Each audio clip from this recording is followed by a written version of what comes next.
je continue. Je voudrais vous faire une petite remarque en passant. Des fois, je suis en conférence, puis j'essaie d'expliquer, je vous explique des choses.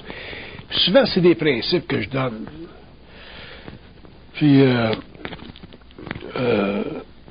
les conférences sont enregistrées. Toutes mes conférences sont enregistrées. Puis ça s'en va dans le public. Puis, j'essaie d'être le plus libre possible quand je parle. Parce que tout à l'heure, je faisais référence au fait que si quelqu'un rentrait dans ma maison, puis qui violait ma femme, ou menaçait la vie de la famille, je le descendrais, puis ça me dérangerait pas. Ça, c'est pour expliquer un principe.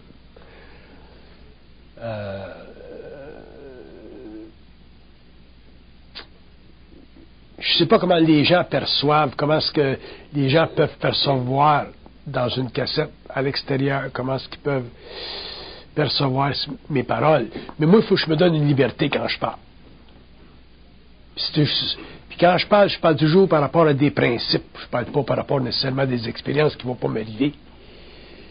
Mais si je me donne pas de liberté de parole, puis que je fais trop attention à ci, puis je fais trop attention à ça, c'est vous autres qui allez être les perdants là-dedans. Fait que c'est quoi la solution à ça? Ben, la solution à ça, c'est que si je me donne un petit peu trop de liberté quand je parle, mais c'est à vous autres d'être raisonnables quand vous les écoutez ou quand vous les prêtez à quelqu'un, par exemple. Ou si vous croyez que c'est trop dur à l'oreille pour des gens qui ne me connaissent pas, ben, quand vous arrivez chez vous, coupez la section, puis qu'on passe à d'autres choses. Comprenez-vous ce que je veux dire? Mais j'aurai probablement toujours ce problème-là, parce que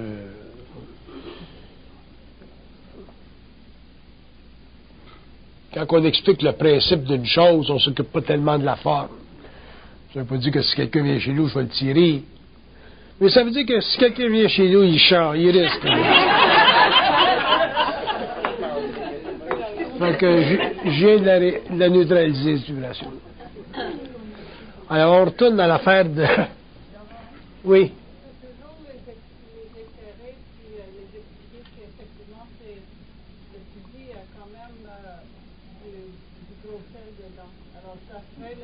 Ça serait moins dur. OK, je continue. Mais si jamais je dis des choses qui peuvent offusquer le public, vous autres, vous êtes en salle avec moi, là, fait que, ça peut être comique parce qu'on comprend les nuances. Mais si vous passez ça à votre belle-mère, ou à un curé, ça peut être un petit peu trop dur pour l'oreille. Fait qu'à ce moment-là, ben, éliminer la section qui peut déplaire, puis moi, je vais essayer d'être plus raisonnable. Mais c'est bien dur.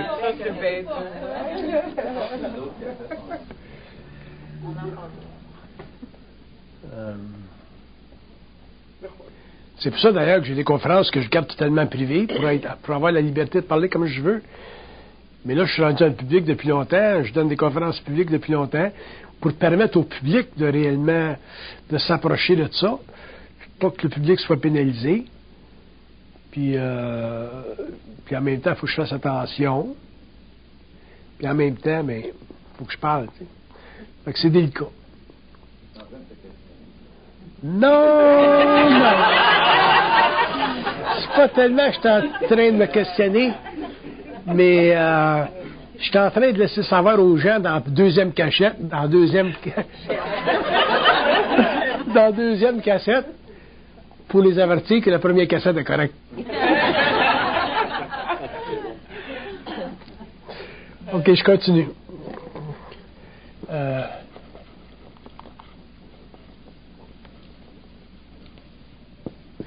Ils disent que la limitation de la pensée chez l'homme, ça engendre chez lui une frustration très, très imperceptible au niveau du savoir. La raison pour laquelle l'homme ne réalise pas la frustration, c'est parce que l'homme est simplement conscient de son plan. C'est comme si vous, en tant qu'individu, vous voulez savoir quelque chose ou comprendre quelque chose,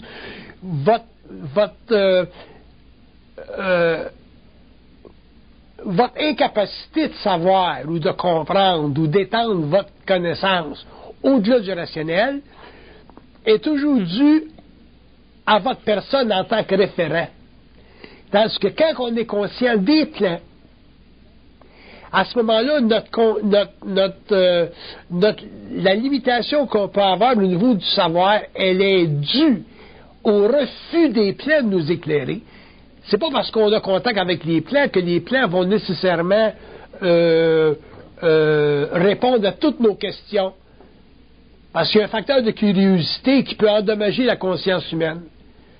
On ne peut pas, sur le plan matériel, savoir trop de choses concernant l'invisible, parce que notre vie sur la Terre serait totalement sans racines. On ne voudrait plus vivre, on serait plus intéressé à aller au hockey, on serait plus intéressé à la sexualité, on serait plus intéressé à manger. Alors, les plans sont obligés de faire une gestion de l'information. Puis même chez les gens qui sont très, très connectés aux plans, il y a une gestion de l'information. Mais cette frustration-là que l'homme vit par rapport à la connaissance, elle fait partie du fait que il se sent limité. Et dans le fond, il n'est pas limité. Mais d'un autre côté, il peut être imposé une limite. Puis il y a une différence entre les deux. Si je veux savoir quelque chose, puis je suis inconscient, si je veux savoir quelque chose, comprendre quelque chose de la vie, et que je ne peux pas le comprendre parce que j'ai une limitation de la pensée, je suis seul à me blâmer. Mais si je suis conscient des plans, puis que je veux savoir quelque chose concernant la vie, et que les plans me répondent, c'est pas de tes affaires, à ce moment-là, je peux comprendre la raison de la limitation. Donc, je ne vis pas de frustration. Comprenez-vous ce que je veux dire? Tandis qu'en tant qu'ego, si on veut savoir quelque chose, puis qu'on fait des études, des recherches, puis qu'on n'y arrive pas, à ce moment-là, ça crée chez l'homme une frustration. Et l'homme est vulnérable à cette frustration-là à un point où, éventuellement, c'est comme s'il se décourage. Puis c'est ça que je veux développer ici un petit peu. Quand tu es en contact avec les plans, même si tu es limité dans l'information, dans le sens qu'ils ne veulent pas te parler de certaines choses, tu ne te décourages pas. Ils ont une raison, puis ils peuvent t'expliquer la raison. Mais si tu es inconscient, puis tu veux savoir, par exemple, pourquoi cette gens perdent, ou pourquoi cette femme t'a laissé, ou pourquoi est-ce que c'est la femme t'est arrivé, pourquoi tu as perdu ta job, pourquoi tu trouves une job, pourquoi tu es né avec une plate l'autre, c'est dur à répondre, ça. Pourquoi est-ce que tu es né avec une plate plus courte que l'autre? Fait que ce genre de frustration-là mine la conscience humaine, et éventuellement l'homme, pour y remédier, va être obligé de participer un petit peu plus au côté intuitif de sa conscience. Mais ça va demander de sa part qu'il soit capable d'accepter, de recevoir des réponses qui ne font pas nécessairement son affaire. Si vous voulez, en tant qu'ego, recevoir des réponses qui font simplement votre affaire, vous allez avoir de la difficulté avec les plans. Et automatiquement, la porte elle va se fermer. Et vous allez demeurer dans votre frustration. Mais si vous êtes capable d'aller au-delà de la limitation de votre pensée, aller au-delà de votre émotivité, aller au-delà de la valeur émotionnelle que vous mettez dans une recherche quelconque, à ce moment-là, vous pouvez ouvrir le plan intuitif de votre conscience, puis éventuellement même en arriver à arracher au plan télépathique de l'information qui ferait partie de votre liberté de savoir, puis de votre liberté de penser. Je vais vous donner un exemple.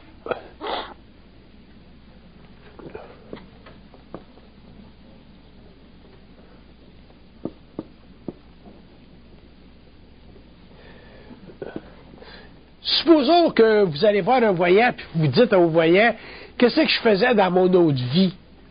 Pardon? Oh, excusez-moi. Là, m'entendez-vous, là? M'entendez-vous, là? Là, m'entendez-vous? OK. Si vous allez voir le voyant et vous dites, mais qu'est-ce que je fais, c'était quoi mon autre vie? Qu'est-ce que je faisais dans une autre vie? Le voyant peut vous dire, bon, mais dans une autre vie, tu étais médecin à Florence. Ça fait plaisir à l'ego.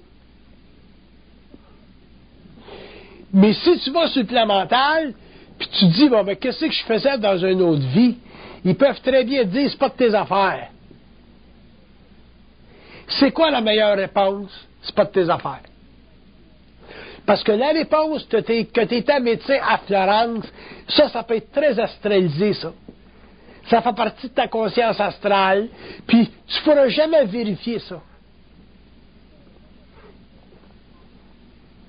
C'est comme les gens qui vont dire, bon, ben, c'était quoi mon autre incarnation, puis on se fait dire, bon, ben, t'étais Napoléon.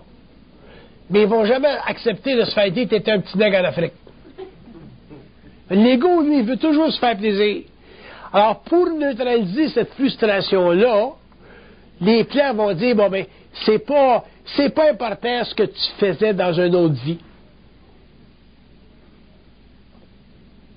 Puis ça, faut que l'homme en arrive à être capable de recevoir ces réponses-là. Si vous n'êtes pas capable de recevoir ces genres de réponses-là, qui nullifient votre curiosité, vous n'en arriverez jamais à bénéficier du côté créatif de la communication et vous serez possiblement très, très astralisé dans votre relation avec les plans. Puis si vous êtes astralisé dans votre relation avec les plans, vous allez spiritualiser votre nature à un point où éventuellement vous ne pourrez plus communiquer par télépathie avec eux autres. Et à ce moment-là, vous aurez simplement une conscience spirituelle, puis vous deviendrez de ces gens qui aiment être des maîtres, qui aiment être des guides spirituels, qui aiment donner des lectures à l'humanité et qui veulent répandre la connaissance. Au lieu de vivre votre vie puis faire vos affaires. Parce que votre conscience spirituelle voudra se renforcer et se créer un miroir. Et le miroir, bien, ça sera les gens ou les foules qui viendront vers vous ou les quelques individus qui viendront vers vous pour chercher dans votre entourage des réponses qui sont techniquement très, très astralisées. Dans l'évolution de la conscience supramentale sur la Terre, l'homme doit devenir de plus en plus libre.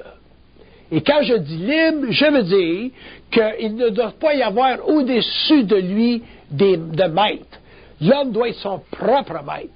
L'homme doit accéder à sa propre conscience. Et les gens qui en arrivent ou qui en arriveront au cours de l'évolution à éclairer les hommes, ils devront le faire dans une mesure où ces hommes-là, éventuellement, en arriveront à être libres d'eux. Si vous êtes en relation avec l'homme et que vous lui donnez de la connaissance pour l'affranchir d'une pensée réfléchie ou d'une pensée limitée, il faut que vous ayez conscience de le rendre libre. Si vous n'avez pas conscience de le rendre libre, vous allez automatiquement chercher à le lier à vous par votre spiritualité, qui peut devenir extrêmement intransigeante, et c'est dans ce temps-là que vous allez former des sectes sur la Terre. Les sectes sont des égrégores d'énergie astrale qui peuvent être extrêmement virulentes et qui ont tendance à garder des individus qui manquent d'identité dans des structures astrales dont souvent ils ont beaucoup de difficultés à se libérer, et ça peut mener à des grands problèmes sociaux, à des grands cataclysmes même personnels. On a entendu parler au cours des années des sectes. Fait que c'est pour ça que vous devez apprendre à ne pas vous laisser embarquer, à ne pas vous laisser manipuler par l'astral d'autres personnes qui sont bonnes, qui sont des bonnes personnes, qui ont des bonnes intentions, mais qui ne réalisent pas jusqu'à quel point elles sont imbriquées dans un processus de magnétisation et de domination spirituelle de votre propre ego. L'homme doit être libre. Quand vous serez libre, ce que vous serez, l'autre le sera. Ce sera un échange graduel et évident entre vous et les autres hommes. Mais vous ne subirez plus la particularité évolutive de l'âge spirituel de l'humanité où des hommes, des maîtres ou des guides spirituels ont imposé sur d'autres, plus naïfs et moins identiques à leur propre personnalité, à leur propre personne, des notions qui faisaient partie de leur acheminement, d'accord, mais qui éventuellement devaient être délaissées pour que ces êtres-là deviennent libres. Moi, ça fait 30 ans que je me débat débat dans un public pour faire comprendre à l'homme que l'homme a en lui la connaissance. On l'a en soi, ça.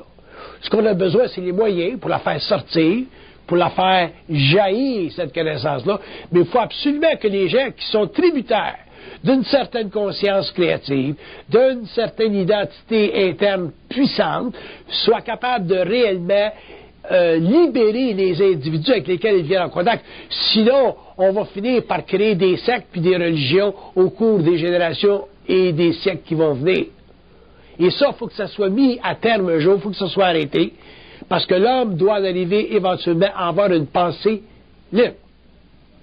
Libre, ça veut dire libre de tout. Libre des âmes, libre des entités, totalement créative, fondée sur sa propre unité de conscience.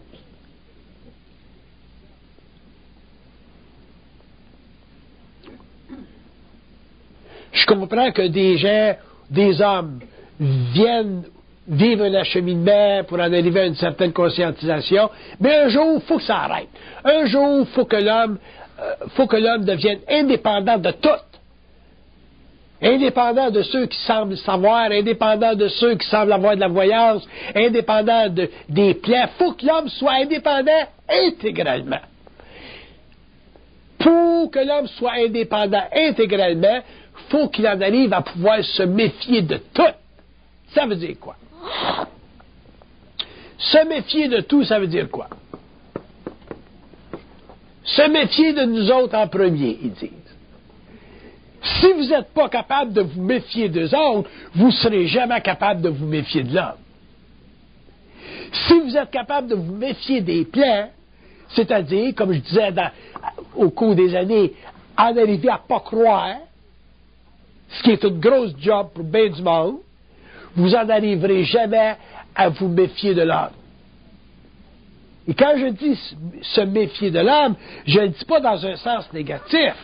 Je le dis dans le sens de toujours conserver votre identité. Sinon, vous vous assujettissez à des systèmes de croyances. Ces systèmes de croyances-là, dépendant de votre nature, dépendant de votre niveau d'évolution, dépendant de votre naïveté, et ainsi de suite, vont vous faire vivre des expériences. C'est sûr.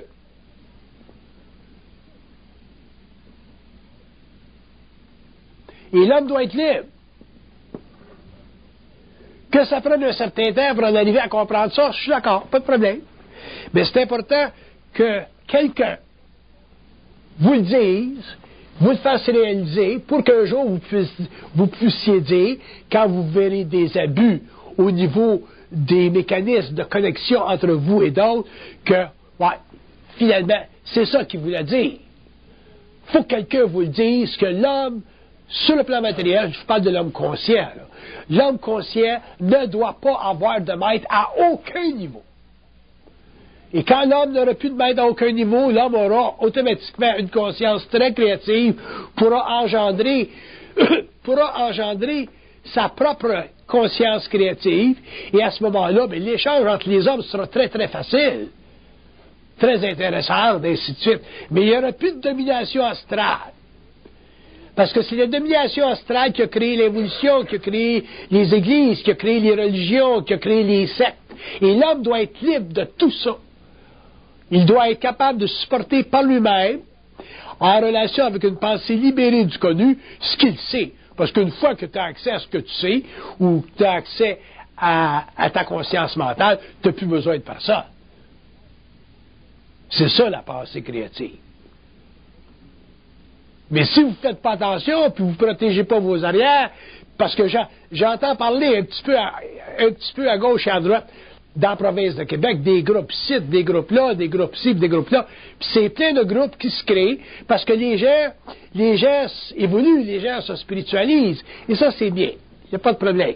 Le seul problème, c'est que si les gens qui se font alimenter par ces groupuscules-là ou ces consciences-là et qu'ils n'ont pas suffisamment de centricité pour éventuellement se libérer, à ce moment-là, ben, vous allez appartenir à des sectes, vous allez former des religions malgré vous-même, et au niveau des générations à venir, et ainsi de suite, vous allez créer des nouveaux égrégores comme il y en a eu pendant l'évolution, et vous ne pourrez jamais, en tant qu'individu, sentir que vous êtes réellement des êtres créatifs. Et amener votre intelligence créative à d'autres niveaux de conscience, à d'autres, l'amener à des niveaux de créativité qui seront au moins libres de toute votre spiritualité.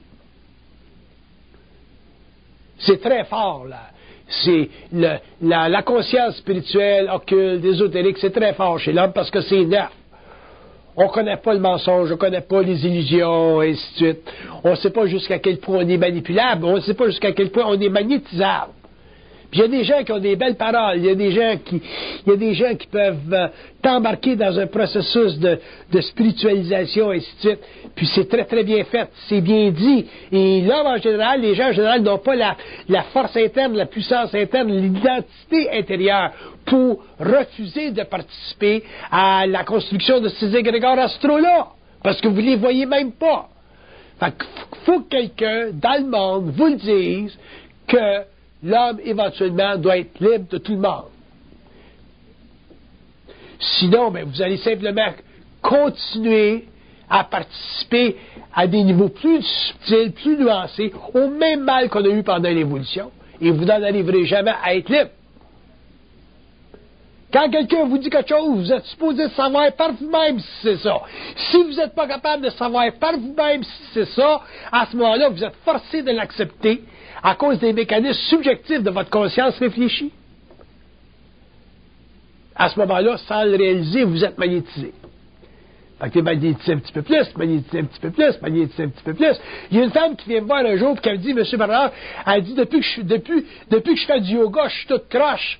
Je commence à avoir des entités, mes sens sont tous débalancés. Mais j'ai dit, faites-en pas de yoga. J'ai dit, du yoga, c'est pas bon pour personne. Pour tout le monde. Il y a du monde qui peut faire du yoga, il y a du monde qui ne devrait pas faire du yoga. C'est comme faire du ski, il y a du monde qui ne devrait pas faire du ski. C'est pas tout le monde qui peut faire du ski. Fait que ça revient à se savoir soi-même. Puis ça, c'est pas évident. Tout ce qui est occulte, ésotérique, c'est techniquement du matériel à manipuler la conscience de l'âme. C'est évident qu'il faut qu'il y ait du matériel occulte qui soit mis dans le monde pour amener l'homme à une prise de conscience. Mais une fois que l'homme est dans sa prise de conscience, il n'y a plus besoin de ça. C'est un outil, ça. Mais si ça devient une religion, à ce moment-là, l'homme demeure un être magnétisé, et à ce moment-là, il ne peut pas en arriver éventuellement par lui-même à lire ses propres archives et à créer à partir de lui-même, puis amener dans le monde une nouvelle lumière.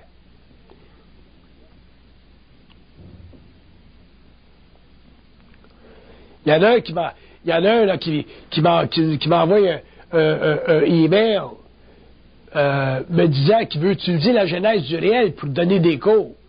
J'ai pas de problème à ce que les gens utilisent la genèse du réel pour donner des cours.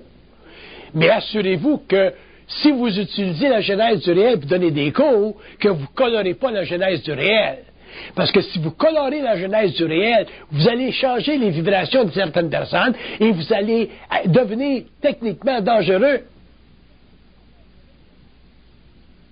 Vous allez les astraliser, ces gens-là.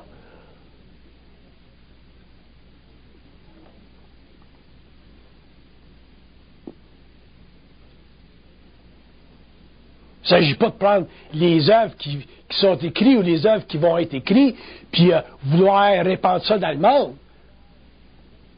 Même moi, je m'en occupe pas. Pourquoi est-ce que vous vous en occuperiez, vous autres?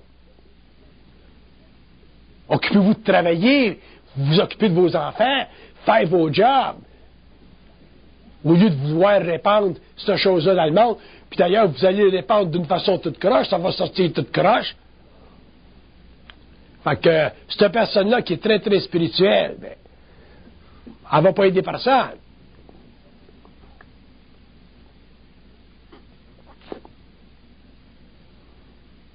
On dirait qu'on veut changer le monde. C'est quoi cette affaire-là qu'on veut changer le monde? Qu'on change soi-même, c'est assez. Ça, c'est une job de toute une vie. Il veut changer le monde. Le gars est en culotte courte puis il veut changer le monde. Sacrement, prenez un break. C'est une maladie qu'on a de vouloir changer le monde. Laissez le monde comme ils sont. S'ils veulent se changer, ils savent y aller, ils ont des adresses, ils vont se promener. C'est comme des chiens, ils vont sniffer le matériel. Puis s'ils sont intelligents, ben un jour, ils vont se tourner de bord puis ils vont se faire aller à la queue. C'est affaire de vouloir changer le monde. C'est plein dans la province de Québec. Puis nous autres, on est naïfs, puis on pense que c'est bon, parce que c'est intéressant. On a été éduqués par les Jésuites pendant des années de temps. Fait que c'est nouveau, tu comprends? Mais au moins, les Jésuites, ils ne nous rendaient pas fous. Parce qu'il y a bien du monde parmi nous autres qui rendent le monde fou.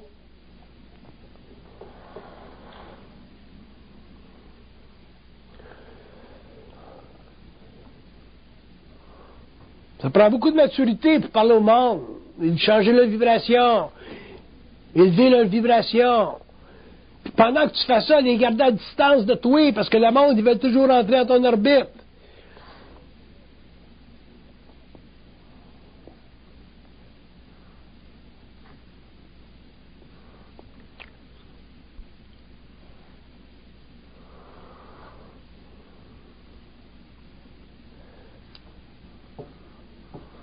Protégez-vous. C'est quoi l'affaire que l'homme a le plus de besoin, l'homme en évolution de conscience, je parle, a le plus de besoin sur la Terre, c'est de se protéger. Protégez-vous. Protégez-vous contre du monde comme moi. Si vous ne vous protégez pas contre du monde comme moi, puis vous vous ouvrez à tous les vents, parce que c'est intelligent, puis c'est intéressant, puis vous établissez pas une distance normale, naturelle, entre votre personne et la mienne, mais vous allez vous faire aspirer, c'est sûr. Ça n'a plus de fin, j'ai plus de fin, il n'y a plus de limite. C'est pas parce que je suis capable de vous voir et pour vous parler de votre vie instantanément que faut que vous perdiez votre identité. La seule raison que je le fais, c'est pour vous faire voir un petit peu le coin de votre couverte.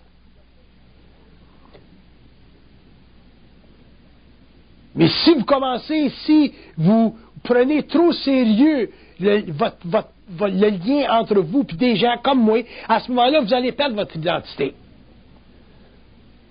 Du monde comme moi, faut pas que ça soit trop aimé, trop connecté avec. Ou tu gardes ça à distance. Qu'est-ce qu'il dit, le gars? Bon, on va regarder ça. Mais si vous commencez à rentrer là-dedans puis à vouloir imiter ça, ben, vous êtes fait à l'os. On n'est pas du monde. On ne vit même pas par rapport à l'humanité. On ne vit même pas par rapport à la conscience de l'humanité. On est toujours connecté au plan. Fait qu'étant connecté au plan, ça veut dire que automatiquement, on a une capacité de magnétisation, puis c'est important que l'homme le sache, puis que l'homme se protège contre ça. Moi, je le fais, ça fait 30 ans que je le fais. Mais il n'y a pas un moi qui grandit dans ce processus-là. Il y en a bien du monde en France, en Angleterre ou aux États-Unis qui grandissent dans ce processus-là. Il faut que les gens en arrivent à protéger les gens avec lesquels ils viennent en contact. Fait que si vous êtes intelligent, vous avez des notions, puis vous comprenez, pas de problème. Mais protégez le monde avec lequel vous venez en contact. Sans ça, vous allez développer des cercles, vous allez les astraliser, vous allez développer des égrégores astraux. Puis si vous êtes réellement flyé, bien, vous allez finir comme des temples solaires et toutes ces bébelles-là. C'est le résultat de ça. C'est facile d'être possédé par des entités. Fait que quand je dis que l'homme ne doit pas avoir de maître, il ne doit pas avoir de maître, surtout en haut. Qu'on ait des maîtres sur le plan matériel, qu'est-ce qu'un maître sur le plan matériel peut faire? Pas grand-chose. Mais quand on a un maître sur un autre plan, sur le plan astral, sur le plan mental, là, ça devient du stock. Puis c'est important à ce moment-là que l'homme n'en ait pas de maître. Il faut que vous soyez capable de pouvoir vous mettre en opposition avec ces forces-là qui sont techniquement créatives. C'est pas parce que vous êtes en contact avec votre double qu'il faut que vous absorbiez tout ce qui vous tout ce qui vous amène. Ce qui vous amène, c'est justement pour tester jusqu'à quel point vous êtes naïf, puis vous appartenez encore à des systèmes de croyances planétaires. C'est évident qu'ils vont vous travailler le cadran. Évident. C'est bien intelligent, l'intelligence. Puis là, on parle du double. Imagine-toi quand t'es pogné avec des entités en astral. Oublie ça.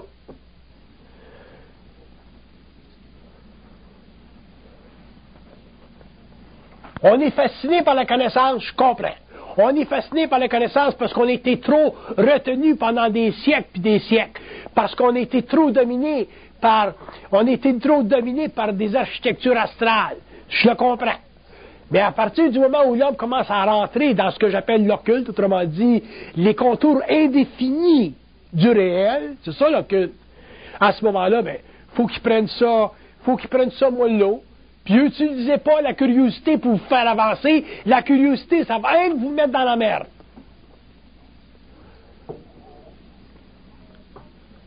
Ça va être vous mettre... Il y a une femme qui vient me voir, elle a tout débalancé. C'est quoi, M. Bernard, le corps morontiel? J'ai-tu un corps morontiel? Je suis dans mon corps morontiel. Je veux-tu accéder à mon corps morontiel? J'ai dit, pourquoi vous voulez savoir ça? Il dit, c'est de la connaissance importante. J'ai dit, travaillez-vous? Elle dit non.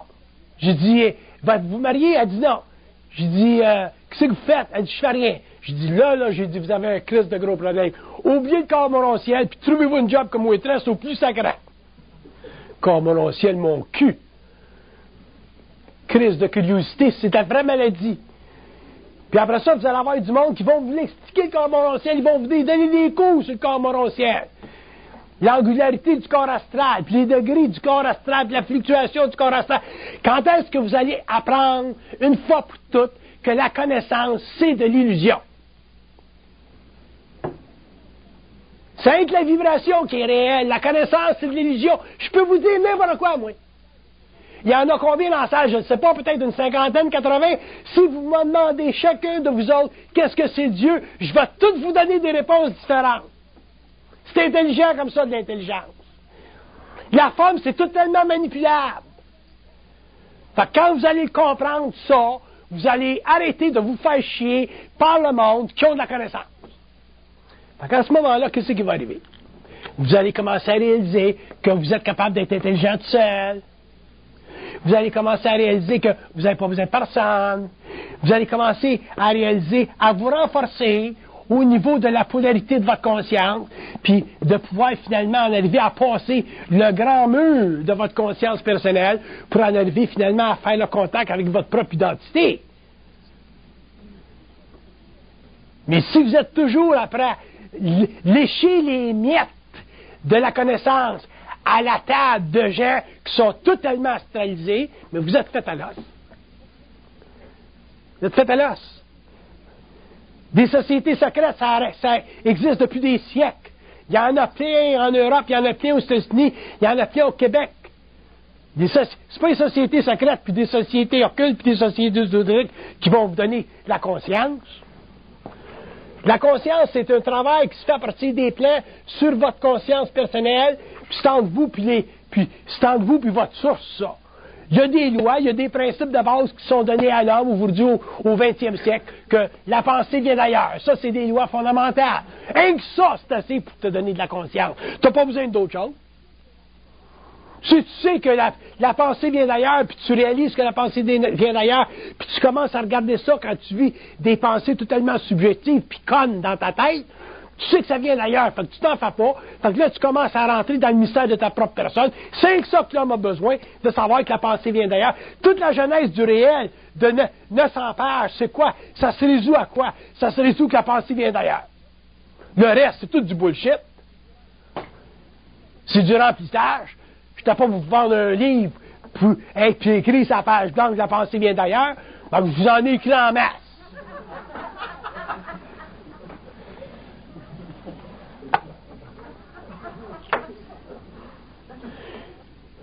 Puis je l'ai écrit assez gros, puis tout le monde dit, bon, il est gros, il doit y avoir quelque chose dedans. Si j'avais écrit avec un petit pamphlet de 2 pages, la pensée vient d'ailleurs, vous n'auriez jamais été intéressé. Vous auriez dit, ce gars-là, il sait rien. Mais comme je l'ai écrit un gros, ben là, tout le monde y va.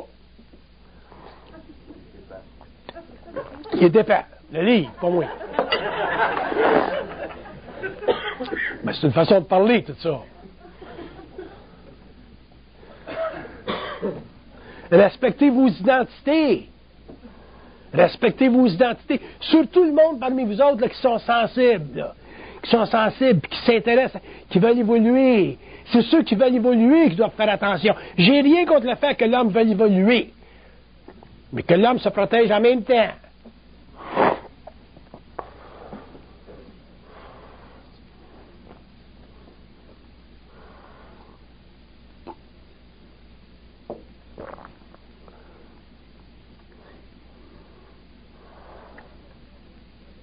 Moi, si quelqu'un pourra me dire, bon, ben Bernard, de Montréal, je peux te donner une job pour vendre des biscuits soda au même prix que tu fais, avec le même salaire que tu fais à travailler dans la conférence, je changerai de job.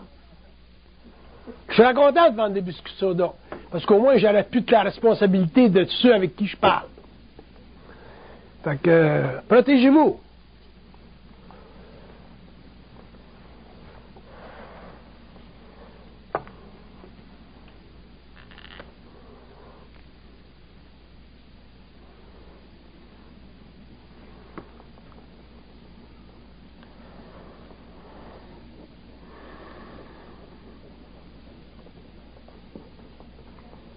Ils disent, la limite de la pensée vous donne l'impression que vous avez besoin des autres. C'est une illusion. Vous avez besoin des autres pour parler avec les autres. Parce que vous ne pouvez pas être intelligent tout seul. C'est très dangereux d'être intelligent tout seul. Même moi, je ne suis pas tout seul, j'ai eux autres. Tu ne peux pas être intelligent tout seul.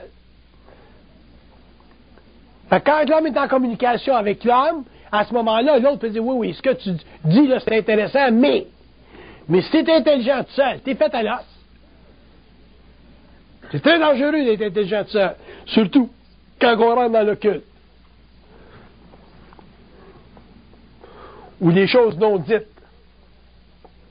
Ou des choses qui ne sont pas pensables.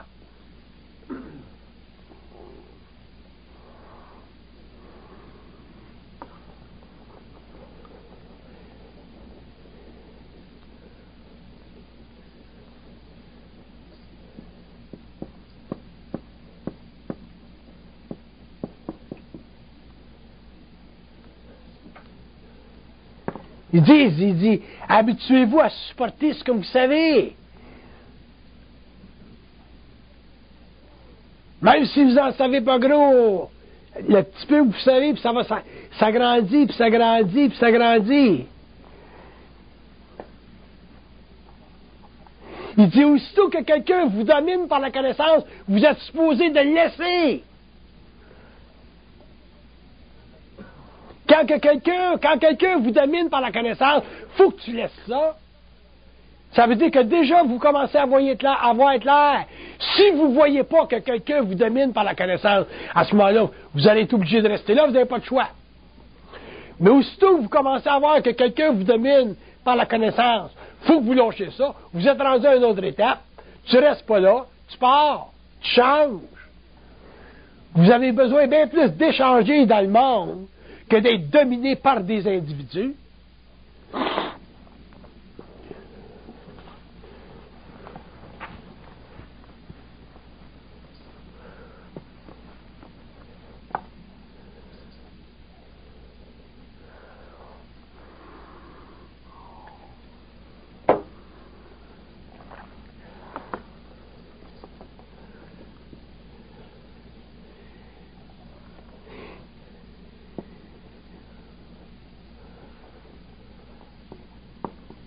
Il dit la pensée, c'est supposé d'être utilisée comme une perceuse et non pas comme un torchon absorbant.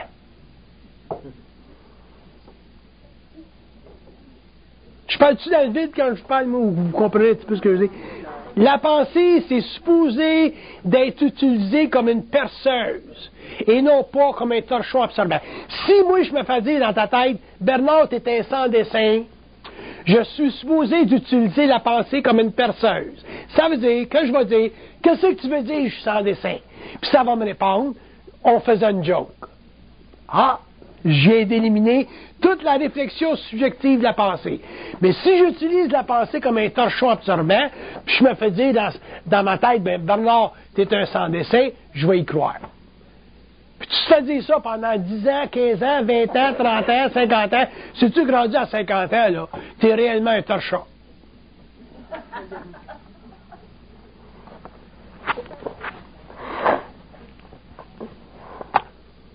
La pensée doit être utilisée comme une perceuse.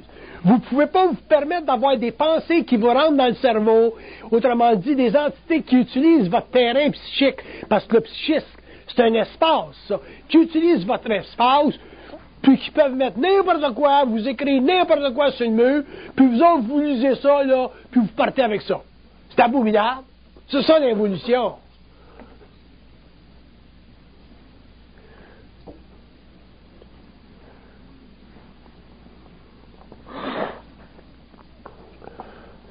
Fait que si vous commencez à utiliser votre pensée comme une perceuse au lieu d'un torchon qui absorbe tout, mais vous allez commencer à réaliser que vous êtes pas mal intelligent, vous allez commencer à réaliser que vous avez la capacité de tasser énormément d'astral dans votre conscience, puis éventuellement vous allez devenir télépathique, c'est sûr.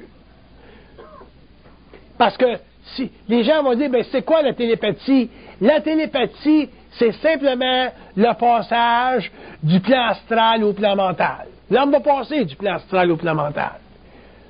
Puis télépathique, ça veut dire qu'à ce moment-là, la pensée, au lieu d'être une coloration de sa conscience, la pensée, ça devient un fluide créatif, puis ça peut faire cette affaire-là après. Mais il ne faut pas que ce soit utilisé comme un torchon.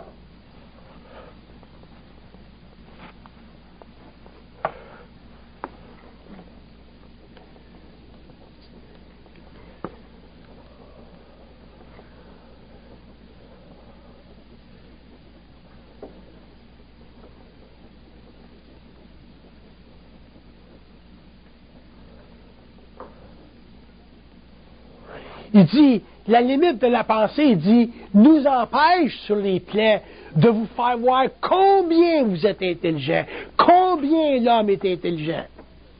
Faut que l'homme en arrive à savoir un jour qui est intelligent. C'est pas de l'orgueil, ça. C'est un constat universel.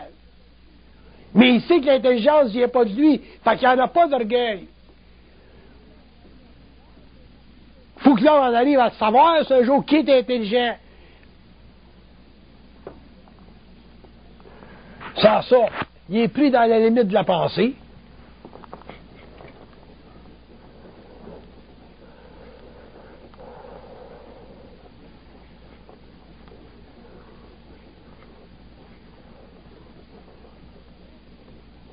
Il dit, pour eux autres, il dit, c'est aberrant de voir jusqu'à quel point l'homme vit toute sa vie dans l'âme et ne vit pas au niveau de son esprit. Ça veut dire que l'homme vit complètement en relation avec sa mémoire. Tu ne peux pas vivre au niveau de ta mémoire et puis avoir une identité personnelle. Pour eux autres, c'est aberrant. C'est pour ça que le contact avec nous autres sur le plan matériel, c'est quelque chose qui a commencé à la fin du 20e siècle. Puis c'est une grande expérience au niveau universel. Regarde ce qui se passe au niveau des peuples, là, avec la politique internationale actuelle, parce que l'homme vit au niveau de sa mémoire.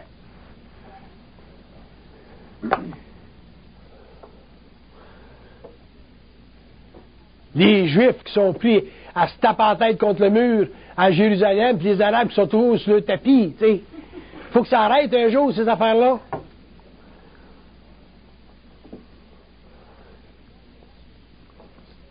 La mémoire des races est trop puissante, est trop grande sur la conscience de l'humanité. Puis c'est des belles religions, c'est des grandes religions, Mais il faut que l'homme se libère un jour.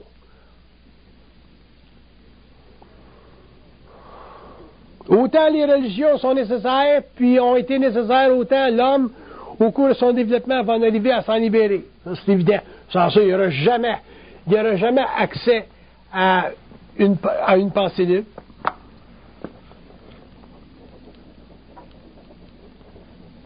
Ils disent que la limite de la pensée sur la Terre est tellement grande que ça les force même à retarder l'évolution de la science. Ça veut dire ça que si l'homme était conscient sur la Terre, la science qui est très très avancée aujourd'hui, elle serait encore plus avancée, mais sont obligés de retarder l'évolution de la science, même matérielle, parce qu'on n'a pas la structure émotionnelle et mentale pour pouvoir traiter avec des sciences plus avancées dans un temps où on n'est même pas capable, sur le plan psychologique, de traiter avec la science qu'on a aujourd'hui. Fait que les conséquences sont graves à bien des niveaux. Tu t'imagines si on avait la science de dématérialisation sur la planète? Imagine-toi, les Américains sont capables de dématérialiser quelqu'un, ou les Japonais sont capables de dématérialiser quelqu'un, ou Castro est capable de dématérialiser quelqu'un. Tous les gens qu'on n'a pas, on les dématérialiserait, on les enverrait ailleurs. Tous les bandits, t'envoies ça ailleurs. Tu dématérialises ça, t'envoies ça ailleurs. Tu te fais une station sur la Lune, t'envoies ça là. Pourquoi? Parce qu'on n'a pas de conscience. On n'a pas de conscience pour supporter une science plus avancée. C'est pour ça que c'est long, l'évolution de la Terre.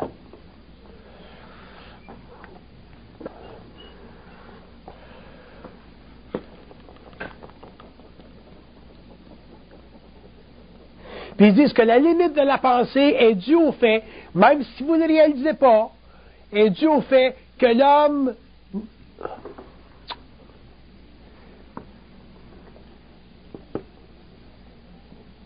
Ils disent, est dû au fait que l'homme n'accepte pas qu'il est intelligent. En tant qu'individu, vous n'acceptez pas que vous êtes intelligent. Vous acceptez que vous êtes ci, que vous êtes ça, que vous êtes ci ou que vous êtes ça. Mais vous n'acceptez pas que vous êtes intelligent. Puis ceux qui pensent qu'ils sont intelligents,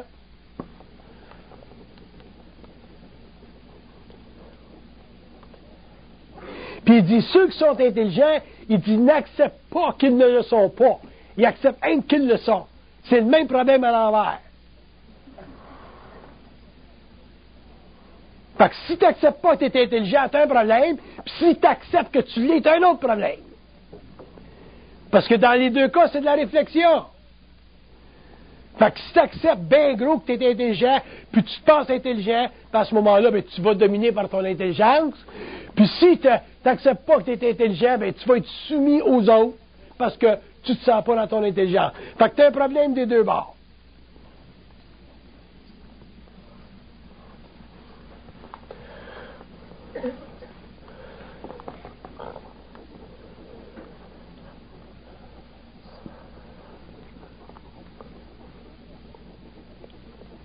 Il dit l'intelligence, il dit ça se mesure par la transparence qu'a l'ego par rapport à cette énergie-là. C'est comme ça que ça se mesure, l'intelligence. Pas par rapport à la réflexion. Parce que si vous mesurez votre intelligence par rapport au mécanisme de réflexion, c'est évident que vous allez vous prendre pour du monde intelligent, puis vous allez fucker la vie de tout le monde. Mais si c'est mesuré par rapport à la transparence de cette énergie-là, ben à ce moment-là, vous n'avez plus de problème. Puis à ce moment-là, vous n'avez plus le problème d'être intelligent. Parce que ça peut être un problème d'être intelligent, comme ça peut être aussi un problème d'être sans dessin. Les deux bords. Fait que si l'homme est véritablement intelligent, dans une conscience créative où il y a de la transparence, il n'y a plus de problème d'être intelligent parce qu'il ne domine plus. Oui.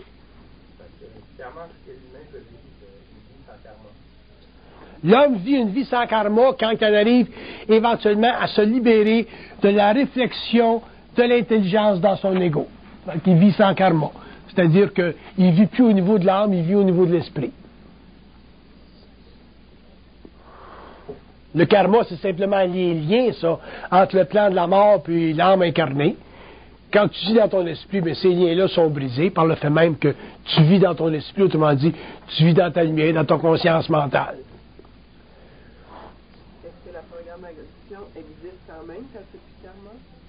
La programmation existe quand même quand tu n'as plus de karma, seulement que tu es maître dans ta programmation. C'est pas la programmation qui est le problème. On a toute une programmation. Moi, j'en ai une maudite programmation.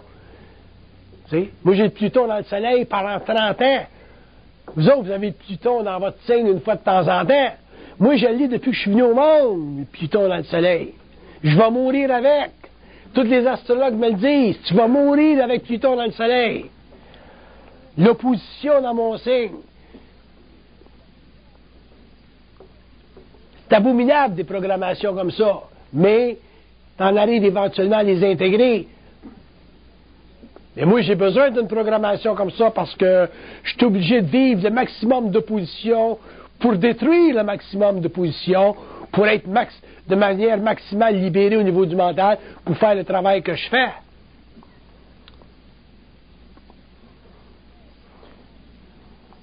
Techniquement, un gars qui s'incarne avec des positions astrologiques comme moi, ben, il s'occupe de mourir tout de suite puis retourner en plan astral, tu sais. Tu reviens pas sur une planète armée de même. C'est abominable. Mais ça, tu le réalises un peu plus tard quand ils font le contact, tu sais.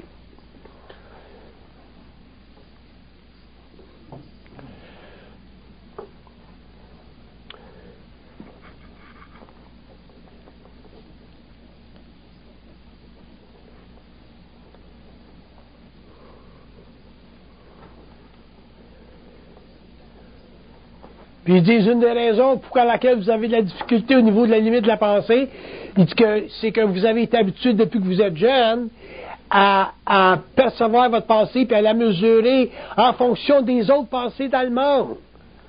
Fait qu'autrement dit, vous êtes techniquement prisonnier des opinions à l'échelle mondiale. Vous êtes prisonnier des opinions au niveau de la mémoire de la race, dépendant de quelle race à laquelle vous appartenez. C'est très difficile pour vous autres de vous limiter, de vous libérer de ces opinions-là. Donc, vos pensées sont extrêmement limitées à cause de ça. Fait que pour eux autres, de faire le contact, c'est difficile. Puis en général, quand ils le font à travers ces égrégores d'énergie astralisés-là, ben, c'est évident qu'on souffre, qu'on sent des débalancements au niveau de notre ego, ainsi de suite.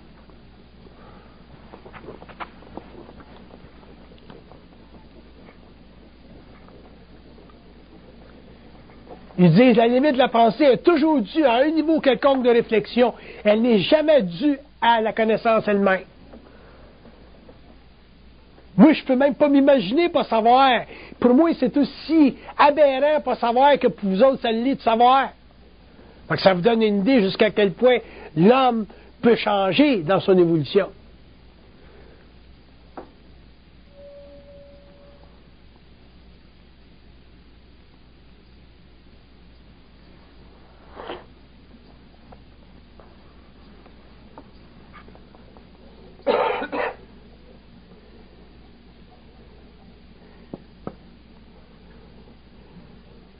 Puis ils disent que la limite, l'absence de limite de votre pensée, c'est votre capacité en tant qu'ego de pouvoir absorber le plus possible, intégralement, cette vibration-là qui fait partie de votre esprit.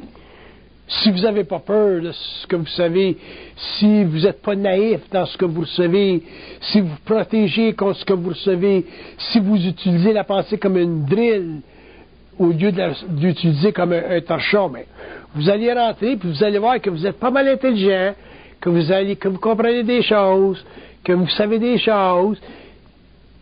Puis dans ce processus-là, bien, échangez avec d'autres pour qu'il y ait un petit ajustement. Parce que si vous n'échangez pas avec d'autres au niveau d'une conscience créative, vous ne pourrez pas vous auto-corriger. Parce que vous n'êtes pas assez fusionné à eux autres. Eux autres te fusionnent puis ils te corrigent. Moi, si je fais des gaffes, ils me corrigent. Ils vont me corriger automatiquement. Fait que j'ai pas besoin d'être corrigé par l'homme. Mais l'homme, lui, a besoin d'être corrigé par l'homme parce que le contact avec les pans n'est pas assez développé. Fait que c'est pour ça que je dis, vous ne pouvez pas être intelligent tout seul, surtout dans le culte.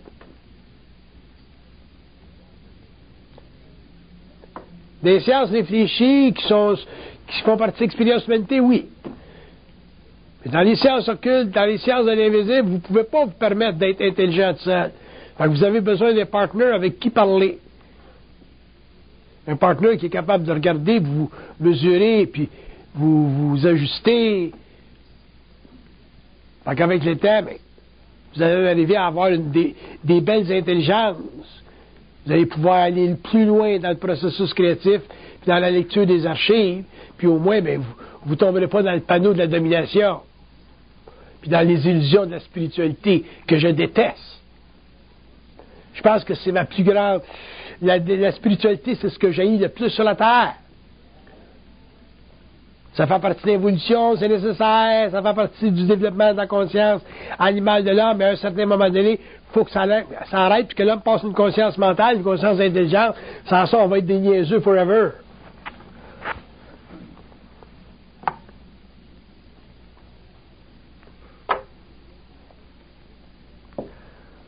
Je vais écrire un livre un jour sur le monde de la mort. Je vais vous expliquer ça, qu'est-ce que c'est que la mort. Vous allez voir que c'est du stock, la mort.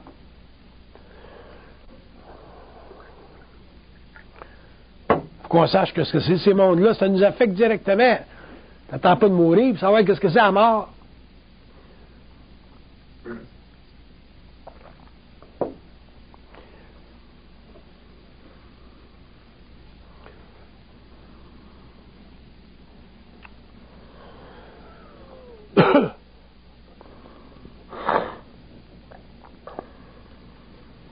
Il dit, tant que l'homme ne pourra pas se dissocier de sa petitesse, il ne pourra pas rentrer dans sa grandeur. Donc, sa petitesse, ça veut dire quoi, ça? Ça veut dire l'impression qu'il a de ne pas savoir. C'est ça, sa petitesse. Mais il y a toujours le danger, quand l'homme prend conscience de sa grandeur, que là, il astralise sa grandeur, puis là, il devient un petit maître. Il devient un petit bourreau.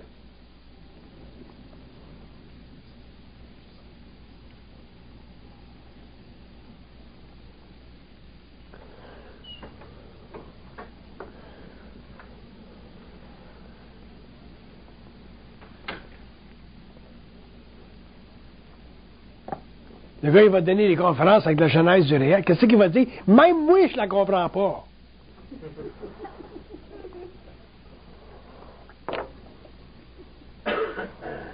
Mais une idée, ce qui va sortir de l'air. Ça se peut-tu?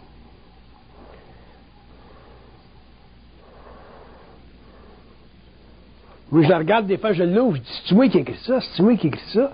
C'est moi qui ai écrit ça? Le gars, lui, il va donner des conférences.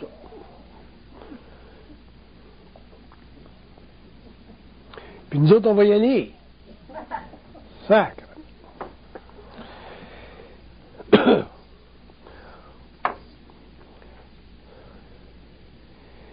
ça que les anciens disaient, Hosanna au plus haut des cieux, moi je dis Hosanna au plus haut des creux.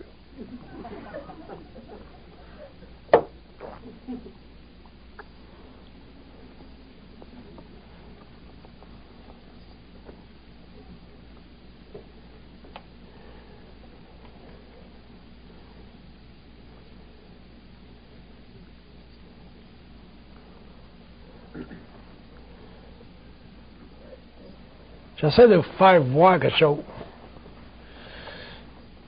Bon, 1, 2, 3, 4, 5. Là, je vais vous donner un petit peu un exemple. Qu'est-ce que ça marche quand l'homme est libre au niveau de la pensée? Là, il m'envoie différents niveaux.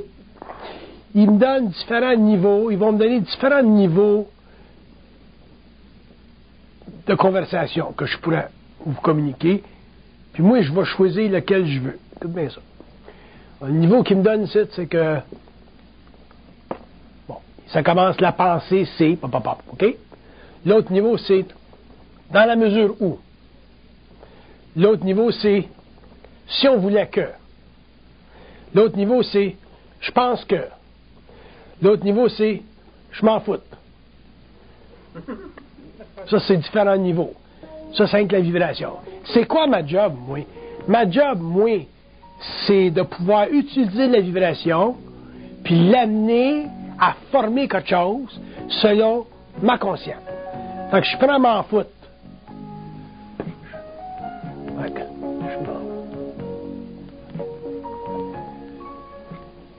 Il dit, fait que quand je l'amène au niveau de ma vibration, c'est je m'en fous de ce que je vous ai dit à soir, puis dans la mesure où vous allez vous en foutre autant, vous allez être libre.